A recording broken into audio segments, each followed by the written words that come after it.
رمضان کی راتوں میں فرشتے ہمارے گھر کیوں آتے ہیں اور آ کر کیا کہتے ہیں، یہ بات ضرور جان لیں۔ بسم اللہ الرحمن الرحیم۔ اللہ تبارک و تعالیٰ نے انسان کو مٹی سے بنا کر اشرف المخلوقات کا لقب دیا۔ سوچنے اور سمجھنے کے لیے اسے عقل و شعور کی نعمت سے نوازا۔ دیکھنے اور لذت و تکلیف محسوس کرنے کے لیے کیا راہ دکھانے اور بتانے کے لیے انبیاء کرام علیہ الصلاۃ والسلام کا عظیم الشان سلسلہ جاری فرمایا۔ انہیں آیات، بنیاد اور معجزات سے مالا مال کیا۔ انبیاء اور رسول علیہ السلام نے اولاد آدم کو ان کے خالق و مالک کی بندگی اور اطاعت کی طرف بلایا۔ جن بندگان الہی نے ان کی دعوت پر، اللہ کی دعوت پر لبیک کہا اور اسے قبول کیا، خالق کائنات نے انہیں سعادت مندی اور نجات ابدی کا پروانہ عطا کیا۔ اور جن افراد نے ان کی دعوت سے سرتابی کی اور طغیان و عصیان کا مظاہرہ کیا، رب ذوالجلال نے انہیں رائے دی، درگاہ اور عتاب و عقاب کا نمونہ بنا دیا۔ سلسلہ نبوت کی آخری کڑی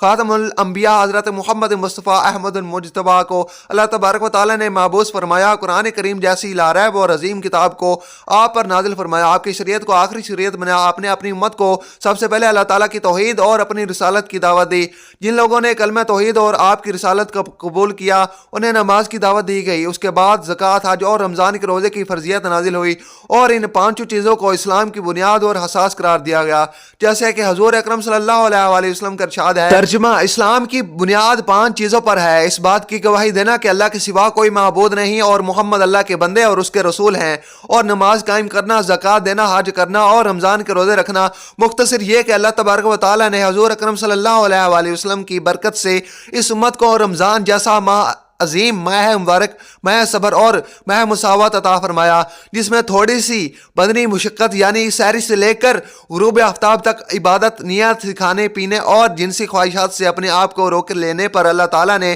انہیں بہت سے انعامات، برکات، ہدایہ اور عطایا سے نوازا ہے۔ مثلاً رزق کی زیادتی، گناہوں سے مغفرت، جہنم سے آزادی، جنت کا حصول اور روزے دار کے منہ سے وہ خوشبو اللہ تعالیٰ کے نزدیک مشک و عنبر سے زیادہ پسندیدہ ہونا، سارا دن مچھلیوں کا ان کے لیے استغفار کرنا، جنت کا ان کے لیے سجایا جانا، سرکش شیاطین کا قید کیا جانا، رمضان کی آخری رات میں روزے داروں کو مغفرت کیا جانا، اللہ تبارک و تعالیٰ کا روزے دار کی طرف متوجہ ہونا اور اپنی رحمت خاصہ کا نزول فرمانا، اللہ تعالیٰ کا خطاؤں کو معاف فرمانا، روزے داروں کو دعاؤں کا قبول ہونا، اللہ تعالیٰ کا اپنے روزے دار بندوں کی وجہ سے ملائکہ پر فخر فرمانا، روزے کا گناہوں سے نجات کا سبب بننا، رمضان میں ایک نفل کا ثواب فرض کے برابر اور ایک فرض کا ثواب عام دنوں کے اعتبار سے 70 فرائض کے برابر ہونا، اسی طرح عام عبادت میں ایک عمل کا ثواب 10 گنا سے لے کر 700 گنا تک بڑھا دیا جاتا ہے۔ شب قدر کی عبادت کا ثواب 1000 مہینوں سے افضل اور زائد ملنا، لیکن روزے کے لیے اللہ تعالیٰ کا یہ فرمان ہے کہ روزہ میرے لیے ہے اور میں ہی اس کی جزا دوں گا، اور دوسری روایت میں ہے کہ میں خود روزے کی جزا ہوں، یعنی میں خود روزے دار کا بن جاتا ہوں،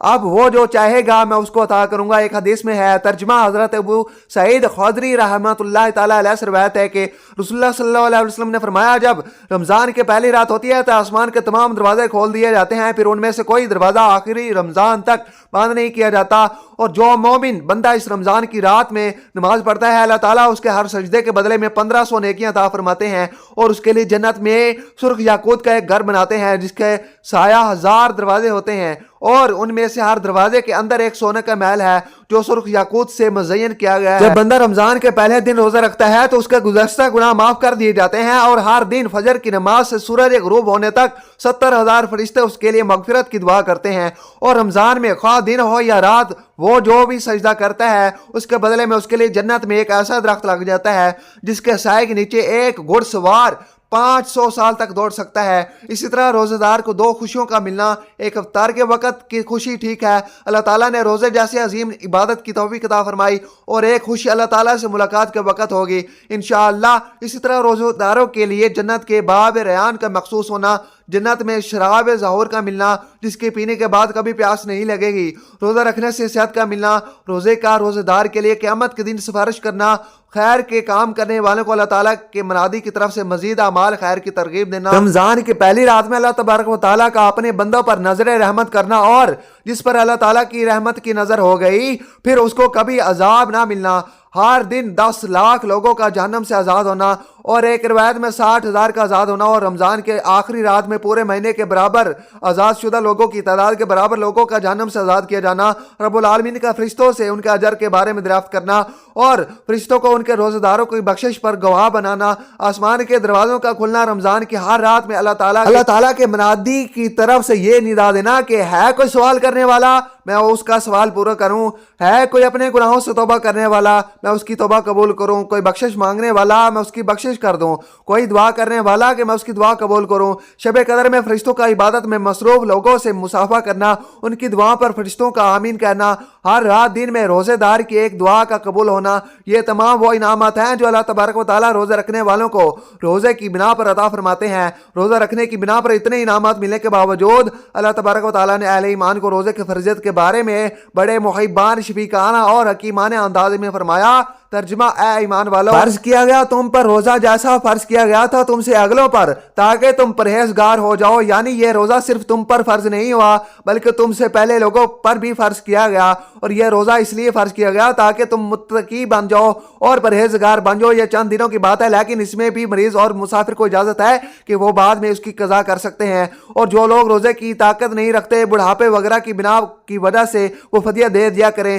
یہ کتنا شفقت، محبت اور پیار بھرا انداز ہے اور خطاب ہے جو اللہ تبارک و تعالیٰ اپنے بندوں کے لیے اختیار فرما رہے ہیں۔ روزے کے روحانی جسمانی فوائد اور اس کی حکمتیں بیان کرتے ہوئے حضرت مولانا سید زوار حسین شاہ صاحب رحمۃ اللہ علیہ نے کہا کہ روزہ رکھنے میں بہت سی حکمتیں اور فوائد ہیں جن سے روزے کی اہمیت پر روشنی پڑتی ہے۔ ایک حکمت یہ ہے کہ روزہ رکھنے سے انسان کو اپنی عاجزی اور مسکینی اور خدا تعالیٰ کی عظمت و جلال اور اس کی قدرت کاملہ پر نظر پڑتی ہے، اور اس سے بندگی اور فرمان برداری کی صفت پیدا ہوتی ہے۔ روزے کی برکت سے چشم بصیرت کھلتی ہے اور دین کی سمجھ میں ترقی ہوتی ہے۔ روزے کی حالت میں فرشتوں کی صفات ملکیہ سے متصف ہوتا ہے اور اس کی برکت سے انسان کو ملائکہ الہی سے ساتھ قرب حاصل ہوتا ہے۔ روزے کے ذریعے سے اللہ تعالیٰ کی شکر گزاری کا موقع ملتا ہے، درندگی اور چوپائیوں والی صفت سے دوری حاصل ہوتی ہے، انسانی ہمدردی کا جذبہ دل میں پیدا ہوتا ہے، کیونکہ جب تک کسی شخص نے بھوک پیاس کی تکلیف محسوس نہ کی ہو، وہ بھوک اور پیاسوں کا حال کس طرح واقف ہو سکتا ہے؟ جو شخص بھوک اور پیاس کی مشقت سے واقف نہ ہو،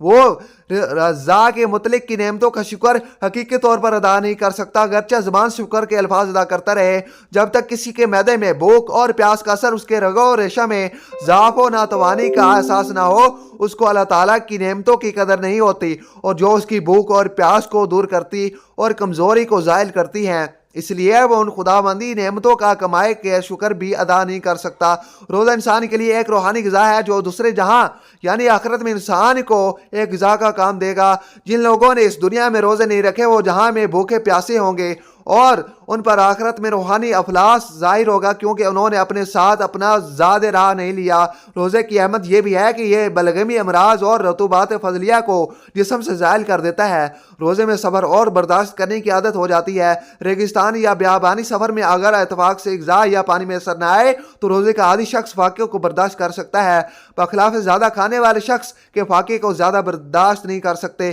کہ تھوڑے عرصے میں موت کے منہ میں پہنچ جاتے ہیں۔ ان سب مسلطوں و قیمتوں کے باوجود روزے کی ایک بڑی اہمیت اور ایک خاص حکمت یہ ہے کہ روزہ اللہ تعالیٰ کی محبت کا ایک بہت بڑا نشان ہے۔ جس طرح کوئی شخص کسی کی محبت میں سرشار ہو کر کھانا پینا چھوڑ دیتا ہے، اور میاں بیوی کے تعلقات میں بھی اشارہ ہے کہ یعنی جس نے رمضان میں روزہ رکھا اور اس کی حدود کو پہچانا اور روزوں کو ہر اعتبار سے تحفظ دیا، اللہ تبارک و تعالیٰ ایسے روزوں کو گزشتہ گناہوں کے لیے کفارہ بنا دیں گے۔ مسلمان خواہ مرد ہوں یا عورتیں بغیر عذر شرعی کے کسی روزے کی قضا نہ کریں، اس لیے کہ آپ صلی اللہ علیہ وسلم نے ارشاد فرمایا، یعنی جس نے رمضان کے ایک روزہ بغیر کسی رخصت اور بیماری کے چھوڑ دیا، ساری زندگی وہ ایک روزہ رکھتا ہے، اس کا ایک روزے کا ثواب اسے نہیں مل سکتا۔ روزہ خواہ فرض ہو یا نفل، اس میں کوئی ایسی خاص بات تو ضرور ہے کہ جس کی بنا پر آپ صلی اللہ علیہ وسلم نے بار بار اس کی تاکید فرما رہے ہیں اور فرماتے ہیں کہ اس کی مثال اور اس کے برابر کوئی عبادت نہیں جا سکے۔ حضرت عمر رضی اللہ تعالیٰ عنہ سے روایت ہے کہ میں نے عرض کی کہ اے اللہ کے رسول صلی اللہ علیہ وسلم،